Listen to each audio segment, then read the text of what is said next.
Michel Rocard, avant, avait été un grand ministre de l'Agriculture. Il avait beaucoup fait pour l'enseignement agricole.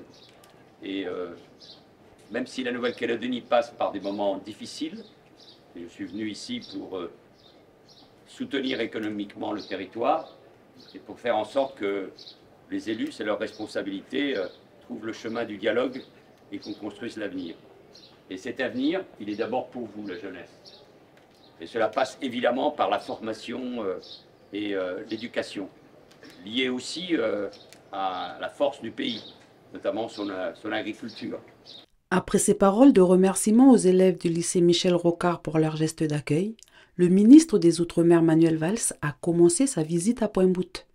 L'occasion de suivre une classe du lycée qui tenait à lui présenter son projet de ruche connectée. Au milieu, il faut savoir qu'on a la chance d'avoir un lycée polyvalent avec une filière agriculture et une très grande exploitation où se situent plusieurs ruchers de type Langstroth.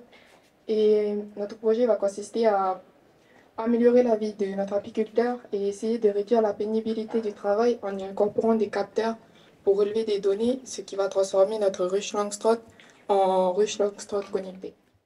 Le ministre d'État a ensuite fait le tour des infrastructures, puis échangé avec les élèves d'autres filières. En se rendant dans cet établissement, il souhaite passer un message aussi bien aux lycéens qu'au corps enseignant. Ce qui est essentiel, c'est l'avenir. Et dans ce lycée d'enseignement général et agricole, on forme la jeunesse calédonienne et on prépare donc l'avenir. Et c'est ça qui paraît être essentiel. Et au cours de ces journées, il y a aussi un message d'optimisme que je veux faire passer, qui est le soutien à tous ceux qui préparent l'avenir.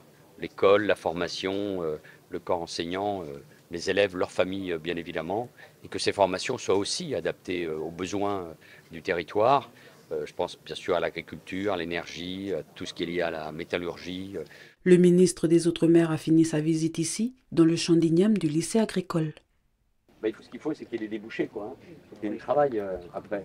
Que cette qualité de formation aux professeurs, qu'elle soit au service ou du pays ou aussi de la région. Hein, parce que on parlait du Vanuatu, il n'y a pas de raison qu'on ne profite pas de la proximité des autres îles et des autres pays pour que l'agriculture de la Nouvelle-Calédonie soit plus performante à l'export aussi. Après cette séquence, Manuel Valls devait se rendre sur la mine SLN du massif Copeto à Népouille, mais celle-ci a été annulée. Il a donc poursuivi sa route en direction du régiment du service militaire adapté, le RSMA de Koumak. L'occasion de passer en revue les filières des métiers de la terre, de la ferme et les stagiaires des métiers de la sécurité. Pour lui, être auprès de la jeunesse et échanger avec elle est primordial. Il y a aussi un projet de deuxième lycée agricole qui avait été annoncé par le président de la République. Donc bon, on va travailler sur ces dossiers. La formation, la jeunesse, au fond, la grande leçon de ce qui s'est passé au mois de mai dernier, au-delà de la politique, c'est qu'il y a aussi une partie de la jeunesse qui ne va pas bien. Et donc on doit se préoccuper avant tout d'elle. Dans l'après-midi, le ministre des Outre-mer a pris la direction de la commune de Yengen. À la tribu de Tiendanit, il a rendu un hommage à Jean-Marie Tjibaou. De retour à Nouméa, il a achevé sa journée au cimetière du 4e kilomètre avec un hommage à Jacques Lafleur. Dans la soirée, Manuel Valls se dînera avec des jeunes Calédoniens.